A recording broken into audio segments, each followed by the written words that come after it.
नमस्कार। वर्ग 6 का संस्कृत। संस्कृत वह भाषा है जो हमें संस्कार प्रदान करती है, जो हमारे प्राचीन ग्रंथों को समझने का हमें मौका देती है।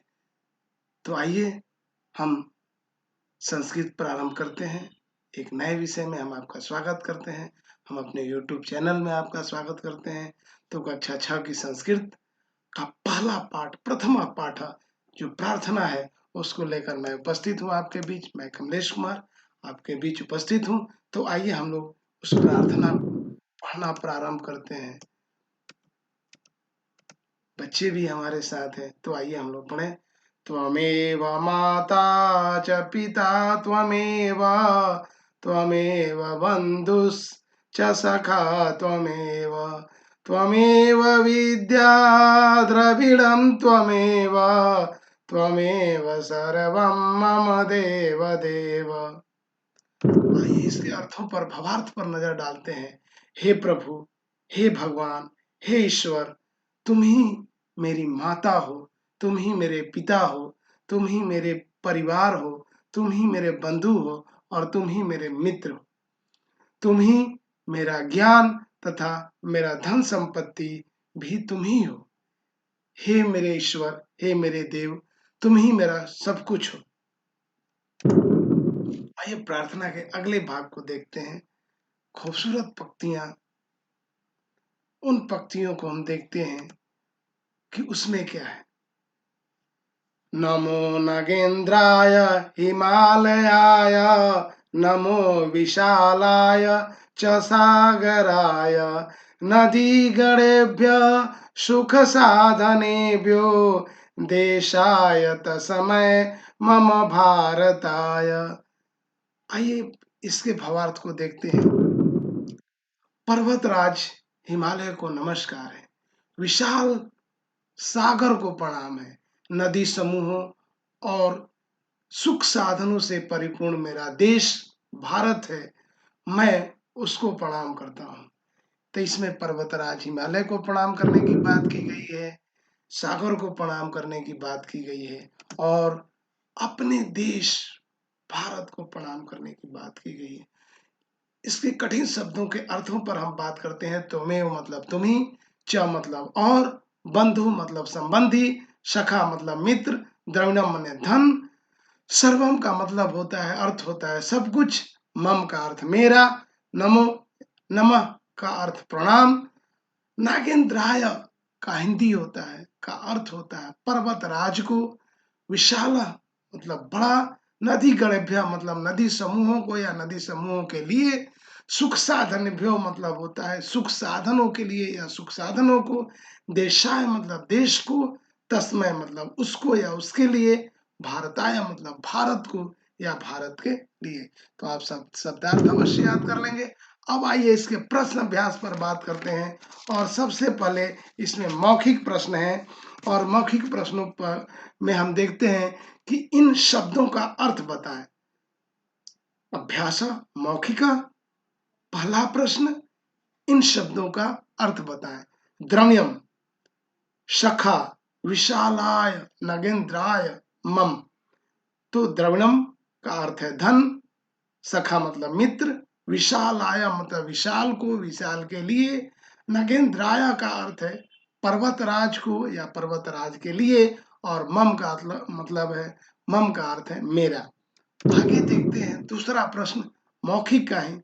बंधुश्च के समान शब्दों को जोड़कर बोलें। अब जब हरि जोड़ च तो हरिश्च हुआ, लोक जोड़ च लोकश्च हुआ, पुनः जोड़ च पुनश्च हुआ, अज जोड़ चरति अजश्चरति। तो इस प्रकार दूसरा प्रश्न को हमने हल किया। आइए हमने तीसरा प्रश्न को अब हम देखते हैं। मौखिक का ही तीसरा प्रश्न, इन शब्दों का चतुर्थी एक वचन में रूप बताएं। चतुर्थी एक वचन, जब आप शब्द रूप पढ़ेंगे तो आप उन्हें जानेंगे, उसमें विभक्तियां होती है, वचन होते हैं। तो चौथी विभक्ति का, चतुर्थी विभक्ति का एक वचन में बताना है। जैसे सागर, सागर का होगा सागराय, विशाल का होगा विशालाय, देश का देशाय, पुत्र का पुत्राय, हिमालय का हिमालयाय। तो ये उक्त शब्दों का चतुर्थी एक वचन में रूप एक बार पुनः, सागर का सागराय, विशाल का विशालाय, देश का देशाय, पुत्र का पुत्राय, हिमालय का हिमालयाय। अब आगे देखते हैं चौथे प्रश्न में है कि द्वितीय गद का पाठ करें, द्वितीय भाग का पाठ करना है। तो आइए मेरे साथ आप द्वितीय गद का पाठ करिए। नमो नगेंद्राय हिमालयाय, नमो विशालाय च सागराय, नदीगणेभ्यः सुख साधनेभ्यो, देशाय तस्मै मम भारताय। इस प्रकार से आप द्वितीय गद्य का पाठ करेंगे। आगे अब लिखित प्रश्नों पर आते हैं, और अभी देखिए ये अभ्यास का मौखिक प्रश्न का ही अभी है, 5वां प्रश्न है मौखिक में, 5वां को देखते हैं। और वो है नमः शब्द से युक्त 5 वाक्य बोले। नमः शब्द तो जैसे नमः शिवाय, गणेशाय नमः, देवाय नमः, भारताय नमः, हिमालयाय नमः।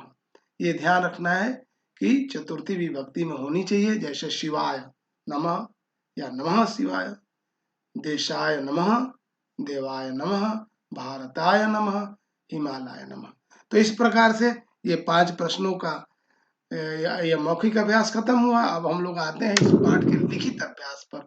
और लिखित में है कि रिक्त स्थानों की पूर्ति करना है, खाली जगह को भरना है। तो इसमें आप देखें जो लाल शब्द लिखे हुए हैं, जो लाल स्याही से, उन्हीं को भरना है, और जो काले हैं वो आपके पुस्तक में छपे हुए हैं। तो नमो खाली स्थान च सागराय है, तो इसमें हम लोग को विशालाय भरना है। नमो विशालाय च सागराय। उसी तरह से छ के ख में देशाय भरना है और मम भरना है, तो ये हो जाएगा देशाय तस्मै मम भारताय। आगे छ के ग में त्वमेव भरना है, देव देव भरना है, तो ये पूरा वाक्य हो जाएगा त्वमेव सर्वम मम देव देव। सर्वम और मम ये दिया हुआ है और दोनों तरफ खाली जगह है, तो एक तरफ खाली जगह में त्वमेव भरना है और आखिरी के खाली जगह में देव देव भरना है। आगे देखते हैं छ का घ, त्वमेव खाली जगह है, इसके बाद द्रविणम त्वमेव, तो त्वमेव खाली जगह की जगह विद्या भरना है, जो लाल से इसमें भरा हुआ है। और इसका ग है अंग, नदी खाली जगह है, असुख साधनेभ्य, तो इसमें नदी गणेभ्य होगा। क्या होगा? नदी गणेभ्य सुख साधनेभ्य। तो इस प्रकार खाली जगहों को आप भर लेंगे। आते हैं 7वां प्रश्न, और 7वां प्रश्न में है निम्नलिखित शब्दों, निम्नलिखित वाक्यों को 2 बार लिखें। तो ये बच्चों आपको 2 बार लिखना है, प्रत्येक वाक्य को 2 बार लिखना है। 7 का क, तुम ही मेरे पिता हो, तो त्वमेव मम पिता असि, इसको 2 बार लिख देना है। मैं ही पुत्र हूँ, अहमेव पुत्रोस्मि, अहमेव पुत्रोस्मि, तो इसको 2 बार लिखना है। विशाल सागर को नमस्कार, तो विशालाय सागराय नमस्कार, इसको 2 बार लिख देना है।